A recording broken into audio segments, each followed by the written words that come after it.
आज हम सीखेंगे हॉस्टल वायरिंग करना। हॉस्टल वायरिंग करने के लिए हमें निम्न औजारों की आवश्यकता पड़ती है, जिसमें combination plier, side cutting plier, connector screw driver और पेचकस। इन औजारों की हमें आवश्यकता पड़ेगी।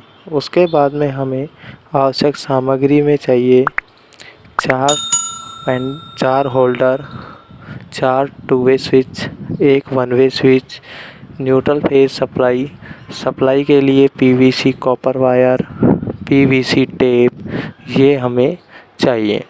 अब हमें 4 रूमों की एक हॉस्टल की हॉस्टल वायरिंग करनी है। इस वायरिंग को करने के लिए हमें सबसे पहले उसका लेआउट तैयार करना है और प्रत्येक कमरे में एक टू वे स्विच और एक लैंप लगा देना है। लैंप लगाने के बाद में एक मेन स्विच लगा देना है।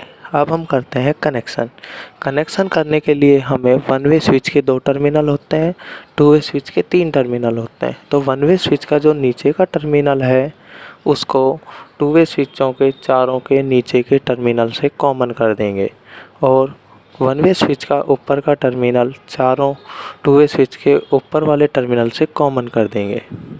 उसके बाद में जो हमारी न्यूट्रल सप्लाई आती है उसको सीधा बल्बों में चारों में कॉमन करके सप्लाई से जोड़ देंगे। उसके बाद में हमें जो फेज सप्लाई आती है उसको वन वे स्विच के नीचे वाले टर्मिनल में दे देंगे। अब बचते हैं टू वे स्विचों के बीच वाले टर्मिनल, उनमें हम चारों स्विचों में चारों बल्बों के एक वायर को टच कर देंगे।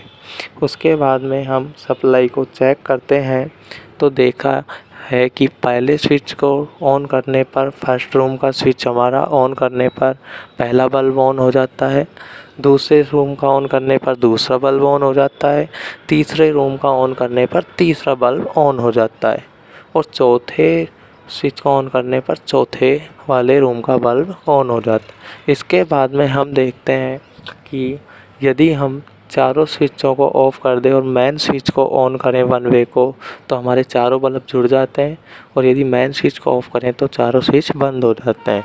कई बार ऐसी स्थिति में क्या होता है, चारों रूम में से कोई एक रूम का बल्ब बंद करना भूल जाता है। उस स्थिति में वार्डन हमारा चारों बल्बों को बंद कर सकता है। इस तरीके से हम हॉस्टल वायरिंग आसानी से कर सकते हैं।